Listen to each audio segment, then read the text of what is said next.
We've had a lot of good discussions, a lot of good talks, and I think progress is being made, very substantial progress in many ways.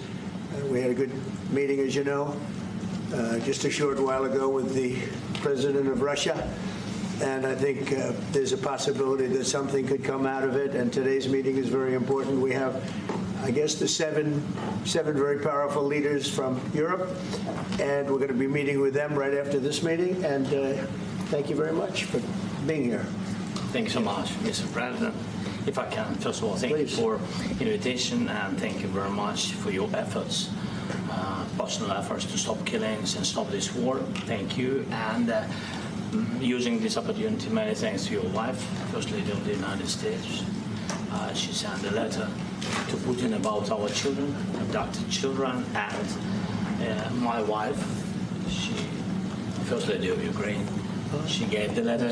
It's not to you, to your wife. Oh, I want it. Yeah. So we're saying this sensitive topic, yes, please. And thanks to our partners, and that you supported this format, that after our meeting we can have leaders who are around us, UK, France, Germany, Italy, Finland, EU, NATO, I mean all partners around Ukraine supporting us. Thanks to them, and thank you very much for invitation. Thank you very much for being here. President Trump.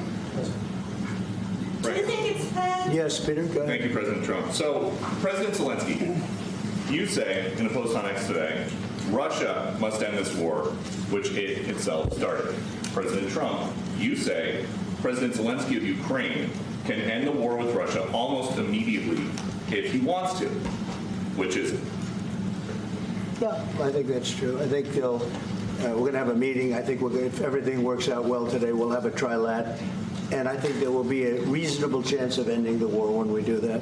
And, is this the end of the road for American support for Ukraine? Is today's meeting deal or no deal? I can never say that. It's never the end of the road. People are being killed, and we want to stop that. So I would not say it's the end of the road. No, I think we have a good chance of doing it. It's been almost 4 years now that a lot of people were killed last week. A lot of people last week. I mean, millions of people killed, but a lot of people last week for whatever reason. A big number, a lot of soldiers, on both sides. And I know the president, I know myself, and I believe Vladimir Putin wants to see it ended. And as you met with Putin on Friday, today you've got President Zelensky here.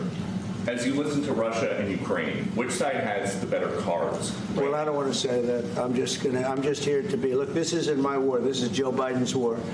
He's the one that had a lot to do with this happening, and we want to get it ended. And we want it to end good for everybody. We want it to end good. The people of Ukraine have suffered incredibly. President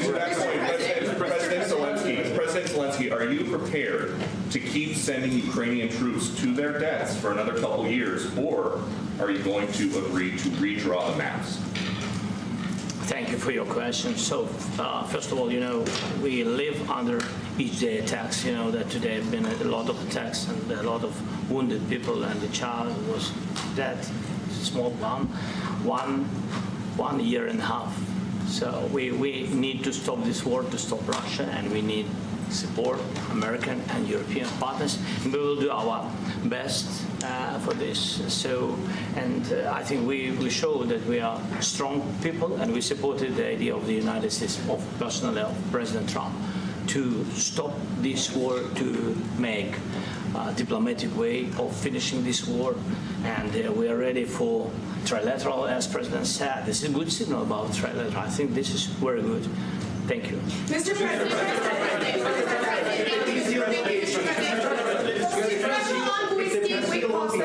Yes, if the peace deal will be achieved, are you going to be willing to send American peacekeepers to Ukraine?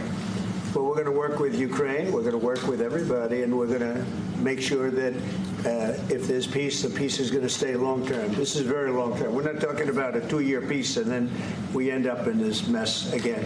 We're going to make sure that everything's good. We'll work with Russia. We're going to work with Ukraine, and we're going to make sure it works. And I think if we can get to peace, it's going to work. I have no doubt about it. Your team has talked about security guarantees. Could that involve U.S. troops? Would you roll that out in the future?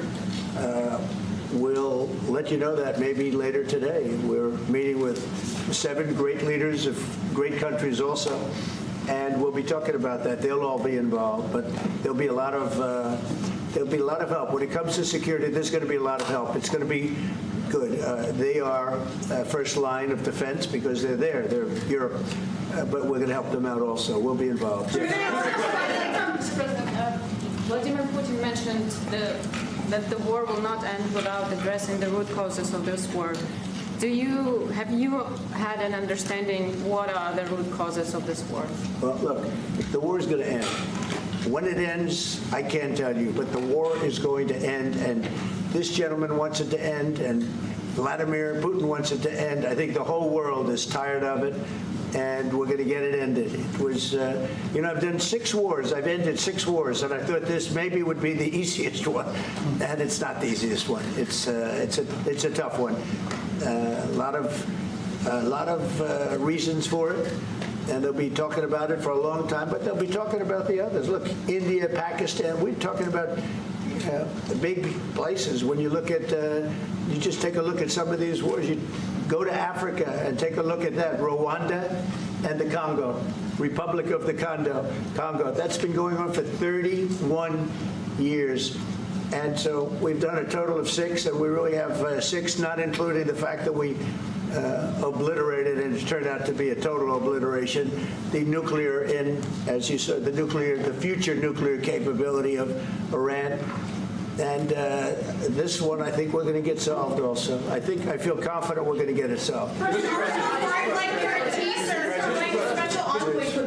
Thank you, Mr. President. Can you tell us about your conversations with European leaders and what they need to see to support an end to the war? Yeah, well, we're going to be meeting with a great representative group and 7 very powerful, very big countries, great people, all friends of mine and friends of yours.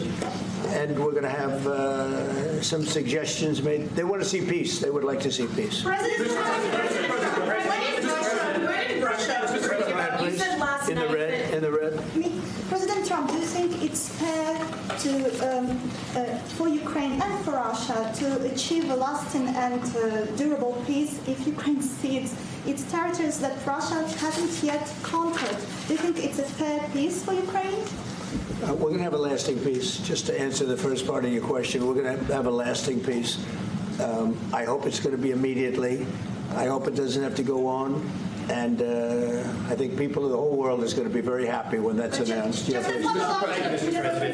posted on social media, Mr. President, a very touching letter from the First Lady, and the letter was hand-delivered to President Putin. And it calls for an end to the war, essentially, because of the children and the children's future. Why did the First Lady feel that letter was necessary? Was it because she believes that Mr. Putin is the aggressor in the war?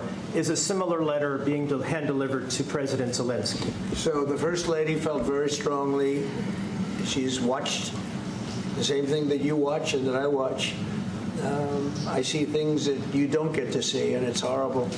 But when she's got a great love of children, she has a wonderful son that she loves, probably more than anybody, including me. I hate to say it, but she loves her son. She loves children, and she hates to see something like this happening. And that goes for other wars too. I mean, she sees the heartbreak, the parents, the funerals that you see on television. Always funerals. We want to see something other than funerals. No, she felt. It was a beautiful letter. It was very well received by him. And she did ask me to say, she would love to see this end. She would love to see it end. And she says it very openly, very proudly, and with great sorrow because so many people have been killed. Mr. President, last week, Brian, go ahead, Brian. Yes, sir. I've got a question for each of you. Yes. First of all, Mr. President Zelensky, you look fabulous in that suit. I said the same thing. Yeah, you look good. I said the same thing. Yeah, looks good on I you. said to the one that attacked you last time. See, now he said, I remember that. Yeah, I apologize to you. You look wonderful. No, my first question for you, President Zelensky. In the same suit. You see, I changed you are not. Maybe yours is much better. Real quickly, upon peace, God willing we get peace, are you open to holding an election in your country? Yes, of course. We are open for election, yes. We have to do safety circumstances, and a little bit we need to work in the parliament, because during the war you can't have elections, but we can do security. We need, maybe, how to say, we need a truth, yes, everywhere, in the battlefield, in the sky, in the sea, yeah, to make possible for people to do democratic, open, legal elections. So you say during the war you can't have elections. So let me just say 3.5 years from now.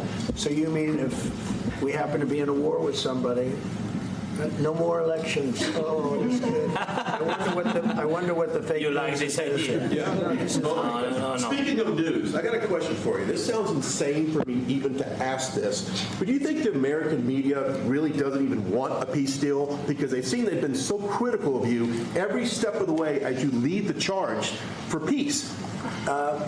It's an amazing phenomenon. I said that if in the settlement you got Moscow, St. Petersburg, and thousands of miles around them, they would say I made a bad deal.